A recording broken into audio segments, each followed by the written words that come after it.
So there it is, fully packed, locked and loaded, ready to go.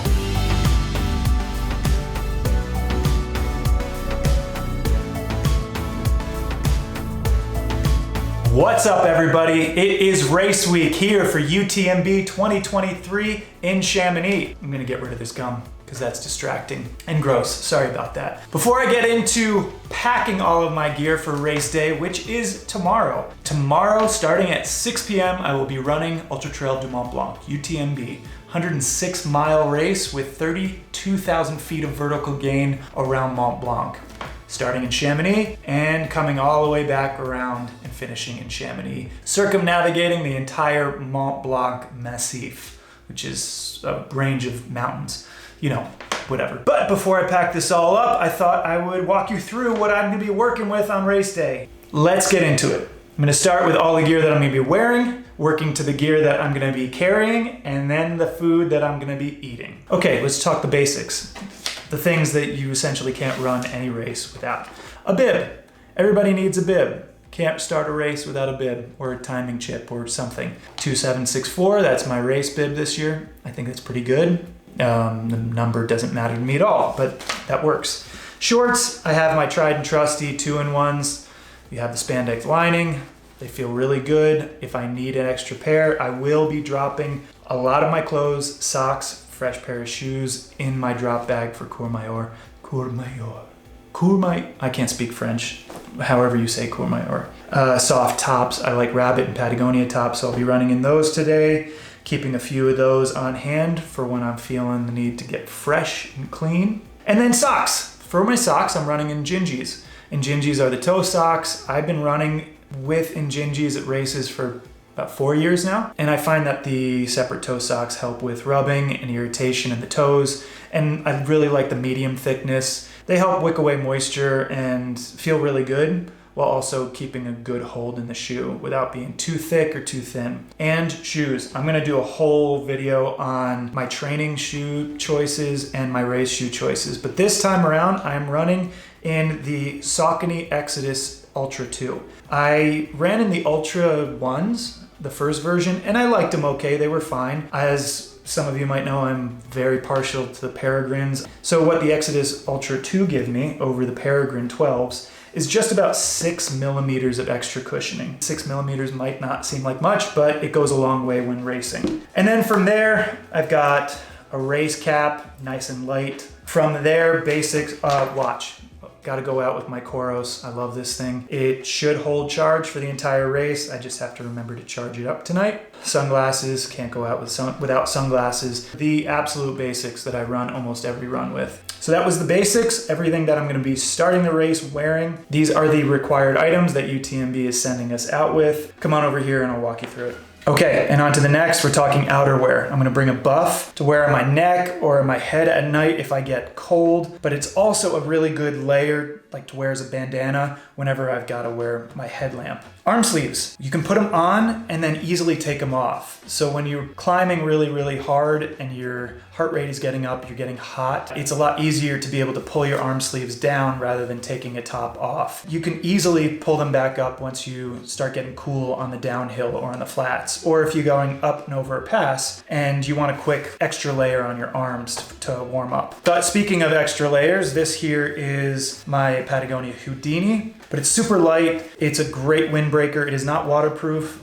It's a good extra layer to have. So if the arm sleeves aren't cutting it, got a good chill going because of the elevation or because of the wind, then I can add this. And then if a windbreaker doesn't cut it, I got my raincoat. This is, I think, what is it called? Patagonia Storm Chaser. It is basically the raincoat version of the Houdini. It's a little bit bigger, as you can tell. Still really light and gives full rain coverage. I keep that in the pack in case we hit some rain, which it's possible that we might. For cold weather, I got gloves here. These are waterproof, warm gloves and a rain liner on top of that. Just in case you get up there and it gets to be about 35, 40 degrees, maybe there's some cold rain and the chill is starting to set in. This is a spandex top, which is light, but also very warm. Again, these are all required. Extra layers. They don't want you dying out there. These are spandex pants, can easily get pulled on over my shoes and give me an extra layer on the legs if I'm going over the top and need to warm up a little bit. And I have a feeling I'll be doing that because I do have a tendency to run cold, and I've also been training in the heat in Southern California, not all that used to the cold weather yet. And then these are rain pants. They do require waterproof pants. If it gets wet, that'll be really helpful. There's an emergency blanket that sits at the bottom of your bag, and you barely even think about it unless you hit an emergency and you're gonna need it.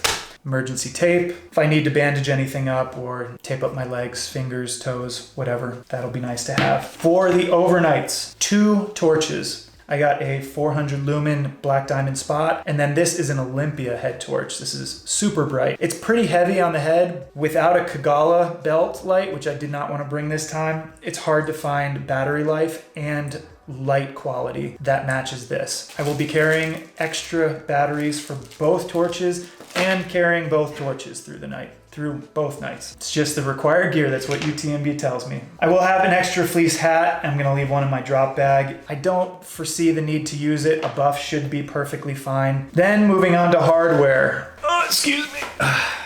Got my pack and my poles. These are Black Diamond Distance Carbon Z, and I have the Solomon quiver for them. They are really, really great poles. I've been training with them for about 6 weeks now. They just pop down, lock up like that, you're good to go. Easy. So Solomon makes these to attach right to their own packs, which makes it perfectly easy and convenient to carry poles and a quiver, as well as all the things that you need in your pack. So moving on to this is my Solomon Advanced Skin. I love this pack, and it's starting to wear. I am starting to get some splitting in the seams, so I'm just really hoping that it survives the race.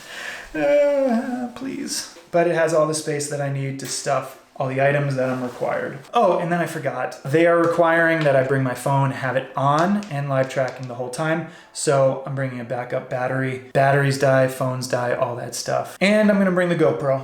You know what I'm talking about. Just bring a couple of batteries, a couple of cards, use the shorty this time, save some weight, but it'll be nice to have some footage out there. Maybe share a little bit in the future. Yes, so now let's talk about what we're gonna put into our body. I have been training for the past few months with Tailwind. Now, historically, Tailwind has been absolute garbage and I hated it. And then I figured out that I was using it wrong. Not just using it wrong, but I was fueling and hydrating completely wrong all along. Now I actually like it a lot, and it seems to do the trick for me. Will it do the trick for me at mile 80 when I probably won't be able to pallet anything? I don't know, but for now, I did drag 2 bags of this stuff. Single scoop for each one. I put 1 bottle with a scoop and 1 bottle with water. Stuff them into my pack and I'm good to go. I will have to keep about 5 or 6 of these on me at any given time, just between the stretches for the 8 stations. Also brought a big box of Martin gels and Martin solids. Martin, however you say it. I don't really know how to say it. I don't really care how to say it. So I'm gonna do about a gel of these an hour. And then I also have Goo Roctane. I'm gonna mix that up once every other hour. I like Roctane, not as much as I like these. And then I also have the Goo Chews. I really love gummy bears. That's like my sweet treat on the race course. And these are about as close as you're gonna find to a gummy bear that also has electrolytes in it, not just sugar. So there are 2 portions within each one. So every hour you get 2 portions of this. Yeah, that'll be most of the basis of my food nutrition. And then supplement with solid food, soups, broths, salty foods. I do prefer salty foods. I know most of this is sweet. I will be bringing a bunch of salt tabs with me. I don't know what people say for or against. They don't recommend them for UTMB, but I find that they do really well for me. Is if I get low on my electrolytes, is I pop one of these every 30 minutes until I feel like I'm back. Seems to be doing the trick. And then after that is just a few things like simple stuff. I gotta go out with a cup. They will not have any cups on the race. This is a cupless race. This is a bottleless race. They actually have no plastic bottles at the 8 stations. Caffeine pills. I'm gonna throw a few of these in my bag and the drop bag. Now these do have some caffeine in them, but every now and then you just gotta pop a 200 mg, wake yourself back up, right? It's just how it is. And then of course, your Body Glide. Body Glide is necessary for a really, really long race like this. So I'll be lubing up just about every inch of my body. I'm gonna bring this little guy with me, and then I will leave these in the drop bags. I probably should put these down. These are used, so they're gross. I think that's everything that I need to bring. Again, I'm not bringing all of this. I'm gonna bring about 3 gels each, 2 of these, in between the stretches that I have, refuel at the aid stations, and I'll be good to go from there. So I guess I will pack this all up and show you what my bag's looking like when I'm done. There you have it, fully packed, locked and loaded, ready for my trip. In the front, we got our bottles. Fuel goes up here in the front. I'll have my phone on my right, my GoPro on the left, and then all of my outer gear fit in here. And then of course my quiver. Makes me feel like I'm Robin Hood. Instead of a bow and arrow, they're tools of self-mutilation. That's my whole kit right there, the old tagger, the tag, which is my live tracking. So that's my bag, there's my bib, this will go on the front of my chest. So I am gonna get back to it, and I'll be up there with the gods on Mont Blanc. If you've been following along, thank you. And if you find this in the future, whether it's 24 or 2025, I hope that is helpful. I'm sure that you will have all sorts of ideas and thoughts. So if you do, go ahead and leave a comment for me and for future racers to be able to benefit from the information that you have acquired and have played with and come up with for yourself for your race kit. Please go ahead and hit that like button if you found this helpful for your own race prep, and hit subscribe for future adventure running travel content like this. I wish you all the best, safe travels, take care.